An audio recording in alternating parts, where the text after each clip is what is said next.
ममता दीदी के पैर में जो चोट आई, जिस दिन पैर में चोट आई, उस दिन उन्होंने बोला कि कुछ 4-5 गुंडों ने मुझे मार दिया। और मैंने तो आज तक देखा नहीं कि किसी को आज प्लास्टर लगा हो और अगले दिन उसको क्रेप बैंडेज पे जाने की छूट मिल जाती है।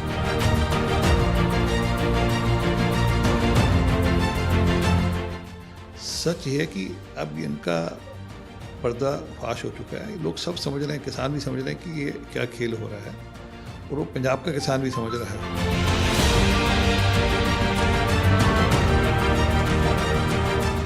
बंगाल में ममता बनर्जी ने या लेफ्ट वाले जो उनके दोस्त हैं, जिनके साथ वो मंच साझा कर रहे हैं, उन लोगों ने वहाँ पर मंडियाँ खोलनी शुरू की।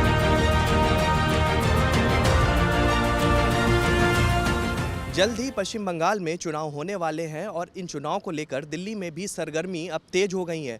राजनीतिक पार्टियां एक दूसरे से अव्वल दिखाने की होड़ कर रही हैं और ये कह रही हैं कि हमारी स्थिति पश्चिम बंगाल में मौजूद है, लेकिन जनता जीत का सेहरा किसे पहनाएगी ये तो आने वाला वक्त ही बताएगा। नमस्कार, आप देख रहे हैं टाइम 8 कैपिटल। मैं हूँ आपके साथ में शोभित पाठक। भारतीय किसान यूनियन के राष्ट्रीय प्रवक्ता राकेश टिकैत भी इन दिनों पश्चिम बंगाल में ही हैं और वहां से चुनावी जनसभाएं कर रहे हैं। ऐसे में सवाल उठता है कि राकेश टिकैत की मौजूदगी क्या कुछ राजनीतिक पार्टियों के समीकरण को बदल पाएगी? इसी क्रम में आज हम बात करेंगे भारतीय जनता पार्टी के राष्ट्रीय प्रवक्ता आरपी सिंह से और उनसे जानेंगे कि भारतीय जनता पार्टी यदि पश्चिम बंगाल में जीत हासिल करती है तो उनका प्रयास पश्चिम बंगाल की जनता के लिए क्या होगा। आइए चलते हैं आरपी सिंह के पास में। इस वक्त हमारे साथ में भारतीय जनता पार्टी के राष्ट्रीय प्रवक्ता आरपी सिंह जी हैं। सर, आपसे मैं ये जानना चाहता हूं कि पश्चिम बंगाल में चुनाव लगभग आ ही गए हैं और ऐसे में आरोप प्रत्यारोप का दौर भी लगातार दोनों पार्टी टीएमसी की तरफ से और भारतीय जनता पार्टी की तरफ से लगातार किया जा रहा है। अभी केंद्रीय मंत्री स्मृति ईरानी ने कहा है कि मोदी सरकार की योजनाओं का क्रेडिट लेने की कोशिश कर रही है टीएमसी पार्टी। इस बारे में आप क्या कहना चाहेंगे? देखिए, जो लाभ केंद्र सरकार की ओर से किसानों के लिए या आम जन के लिए जाते हैं, उनको कुछ को तो रोकती हैं और कुछ पर वो अपनी मोहर लगाकर देने की कोशिश की है। परंतु हमारी चिंता ये रही लगातार कि बंगाल के किसानों के लिए मोदी जी ने जो किसान सम्मान निधि की घोषणा की, उसको उन्होंने नहीं होने दिया। वहाँ के लगभग 27 लाख किसानों ने मांगा कि हमको मिलना चाहिए किसान निधि, पर उन्होंने नहीं होने दी। कहना था कि हमारे माध्यम से करो ताकि उसका क्रेडिट वो ले पाए। बात सिर्फ क्रेडिट की नहीं थी, बात ये थी कि वो पैसा अगर स्टेट गवर्नमेंट के थ्रू जाता है तो स्टेट गवर्नमेंट का जो पिछले दिनों में जो ट्रैक रिकॉर्ड है वो ऐसा नहीं था कि जो सीधा पैसा ठीक जा रहा हो। कटमनी की कल्चर वहाँ पर है। जो यहाँ सर केंद्र से पैसा पहले गया, वहाँ पर जो साइक्लोन आया उसको लेकर गया, उसमें भी हाई कोर्ट ने स्ट्रक्चर पास किए कि घोटाले हुए हैं।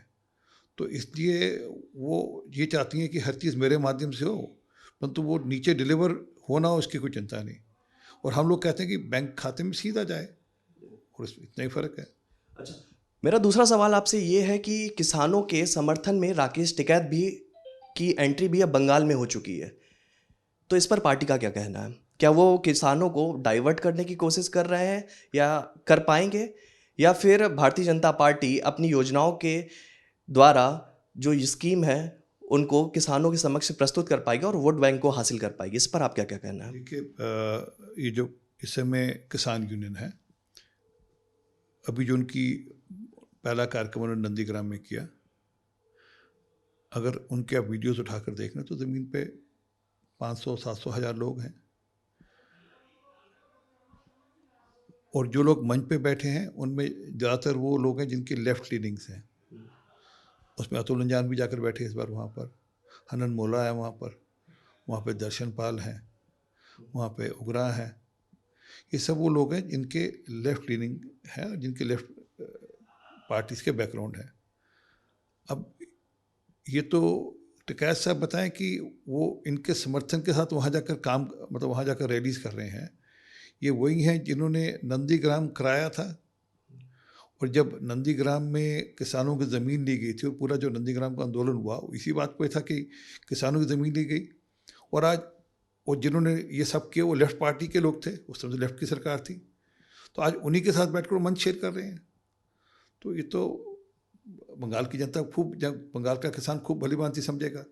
और दूसरी बात, ममता बनर्जी से इन्होंने एक बार नहीं पूछा कि आपने जो देश भर में 10 करोड़ से अधिक किसानों की समान नीति जाती है, वो बंगाल के किसानों को क्यों वंचित रखा उससे, ये भी पूछना चाहिए। ये नहीं पूछा। कभी ये नहीं पूछा कि बंगाल में ममता बनर्जी ने, या लेफ्ट वाले जो उनके दोस्त हैं, जो जिनके साथ वो मंच साझा कर रहे हैं, उन लोगों ने वहाँ पर मंडियाँ क्यों नहीं शुरू करी। तो ये जो प्रयोजित सारा काम है, कांग्रेस और लेफ्ट की ओर से जो प्रयोजित काम चल रहा है, वहाँ की जनता खूब समझती है। और तभी तो जैसा रिस्पांस आ रहा है, दिख रहा है आपको कैसा रिस्पांस मिल रहा है। कुछ गिने चुने से लोग आते हैं, वो उतनी बातचीत है उनकी, वो भी जो उनके कैडर के, लेफ्ट के ये या कांग्रेस कैडर के लोग वो आते हैं सामने बैठने के लिए।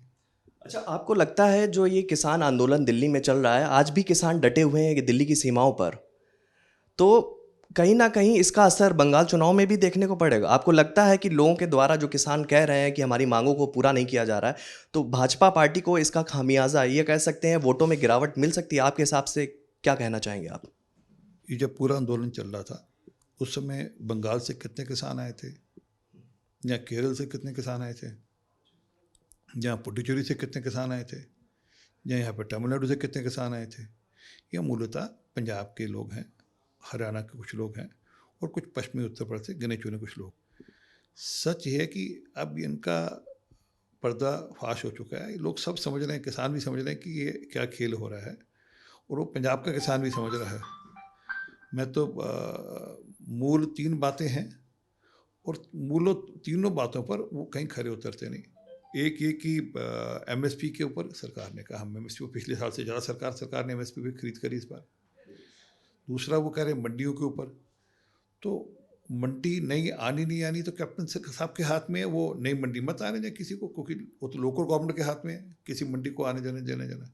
तीसरा उनका कोर्ट का इशू था कि हम कोर्ट कचहरी के मामले में हम लोकल डीएम से ऊपर जाना चाहते हैं, एसडीएम से ऊपर जाना चाहते हैं।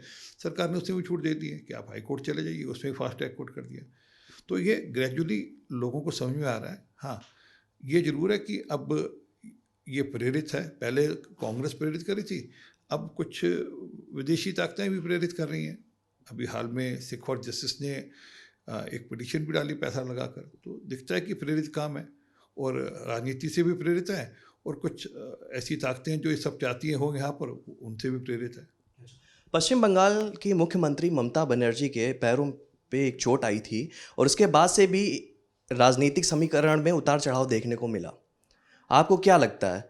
क्योंकि इस पे शुभेंदु अधिकारी जी ने भी कल बयान दिया है, और भी कई सारी चीज़ें हैं। आप इसको किस नज़रिए से लेते हैं, राष्ट्रीय प्रवक्ता होने के नाते? देखिए, ममता दीदी के पैर में जो चोट आई, जिस दिन पहले दिन चोट आई, उस दिन उन्होंने बोला कि कुछ 4-5 गुंडों ने मुझे मार दिया। फिर जब वो अगले दिन अस्पताल में थी, तो उनका बयान बदल गया, उन्होंने कहा नहीं नहीं, हादसा हो सकता है। अब जो वहाँ की पुलिस के माध्यम से और एडमिनिस्ट्रेशन के माध्यम से जो इलेक्शन कमीशन ने जो जानकारी दी है, उसके हिसाब से तो हादसा था वो। और मैंने तो आज तक देखा नहीं कि किसी को आज प्लस्तर लगा हो और अगले दिन उसको क्रेप बैंडेज पे जाने की छूट मिल जाती हो। प्लस्तर तो कम से कम 15 दिन का प्लस्तर है, या हफ्ते का प्लस्तर तो लगता ही है। एक दिन का प्लस्तर तो मैंने पहली बार सुना कि प्लस्तर लगाओ। इसलिए हमारी पार्टी कह भी रही है कि उनकी जो रिपोर्ट है वो तो दुनिया के सामने आनी चाहिए, और उसको पब्लिक करना चाहिए कि एक्चुअल में हुआ क्या था, जानकारी तो मिले क्या हुआ था। तो ये राजनीति कर रही है, दुनिया देख रही है, वहाँ के बंगाल के लोग समझते हैं कि कैसी राजनीति है वो। अच्छा, व्हील चेयर पर अब चुनाव प्रचार को करने का उन्होंने तय किया है। आपको लगता है लोगों की उम्मीदें, लोगों की सिंपैथी उनको मिलेगी, और इसका फ़र्क जो है बंगाल चुनाव में देखने को मिलेगा? मैंने अभी आपको कहा कि एक दिन प्लस्तर होता है, अगले दिन क्रेप बैंडेज हो जाती है, और उस क्रेप बैंडेज के साथ व्हील चेयर पर जाती हैं। अब वहाँ की जनता खूब समझदार है, बंगाल के लोग बहुत समझदार हैं, सब समझते हैं कि क्या हो रहा है क्या नहीं हो रहा, किस प्रकार से राजनीति हो रही है, और किस प्रकार से एक चोट जो लग जाती है। उनके उन गाड़ी में जा रही थी, दरवाज़ा खुले दरवाजे में बाहर हाथ हिला रही थी, उनके ड्राइवर की नज़र में नहीं आया, कुछ लग गया, वो खंबा वंबा लग गया वहाँ से, उस कारण से उनको चोट लगी है, जितनी भी लगी है। अब उस कारण से वो उसको ये कहें कि मेरे को मार दिया, मेरे को पीट दिया, या मेरे साथ कुछ हादसा हो गया, जिनके साथ लगभग 35 से 40 लोग तो इमीडिएट चलते हैं, और लगभग 200-250 लोगों का वैसे पुलिस का सिक्योरिटी गार्ड का घेरा रहता है। तो ऐसे में सब होना सब समझते हैं लोग, और बंगाल की जनता ठीक जवाब देगी उनको इस बात का। मेरा अंतिम सवाल आपसे ये है कि बंगाल चुनाव आ रहा है, भारतीय जनता पार्टी को अगर वहाँ की जनता जीत का सेहरा पहनाती है तो क्या प्रयास होंगे? बंगाल की जनता के लिए क्या कदम उठाएगी सरकार? देखिए, पिछले 70 साल में बंगाल जहाँ था वहाँ से बिल्कुल पिछड़ गया। जिस प्रकार का बंगाल था, बंगाल कैपिटल होता था इकॉनमी का, आज वो इकॉनमी का कैपिटल नहीं रहा। बंगाल के अंदर जिस प्रकार से वोट बैंक की राजनीति के चलते हुए काम हुए हैं वो गलत हुए हैं, और जिस प्रकार से पोरस बॉर्डर का फ़ायदा उठाकर उनको वोट में कन्वर्ट करने की कोशिश की वो भी गलत हुए हैं। तो इस सबको ठीक करेंगे। और जो सबसे बड़ी बात है, जो प्रधानमंत्री की जो योजना है, जो सरकार की योजना है, मोदी जी की योजना है, वो आयुष्मान भारत की योजना हो, ताकि हर गरीब आदमी को 5 लाख तक का इलाज देश भर में कहीं भी, मतलब सिर्फ बंगाल में, क्योंकि बंगाल के बहुत सारे लोग सारे देश में काम, दिल्ली में बहुत सारे बंगाल के लोग यहाँ आकर काम करते हैं, तो उनको भी वो फ़ायदा मिल सके। प्रधानमंत्री की जो किसान की सम्मान निधि का योजना है वो यार नीचे जा सके, और बिना कटमनी के, बिना रिश्वतखोरी के, बिना घोटालों के सरकार वहाँ ठीक आ सके, ईमानदार सरकार आ सके, इसकी चिंता हो। ताकि ये नहीं कि कोई बिल्डिंग बना रहा है तो उसके ऊपर कोई व्यक्ति पहुँच जाता है कि मेरे यहाँ से सामान लेने आओ, नहीं तो आपको बिल्डिंग नहीं बनने देंगे, या बिल्डिंग बन जाए तो फिर बोले कि हमारे कुछ पैसे देने आओ, तो हम नहीं तो बिल्डिंग आपकी तोड़वाएंगे। तो इस सबसे राहत हो वहाँ के बंगाल की जनता को, ऐसी एक सरकार देंगे। तो ये थे हमारे साथ में भारतीय जनता पार्टी के राष्ट्रीय प्रवक्ता आरपी सिंह जी, जिन्होंने कहा कि यदि हम बंगाल में चुनाव जीतते हैं तो सबसे पहला पार्टी की तरफ से प्रयास रहेगा कि बंगाल में जो मूलभूत ज़रूरी चीज़ें हैं वो लोगों को मुहैया कराएंगे। हम देश और दुनिया से जुड़ी हुई तमाम खबरें आप तक पहुंचाते रहेंगे। खबरों को देखने के लिए देखते रहिए टाइम 8 कैपिटल।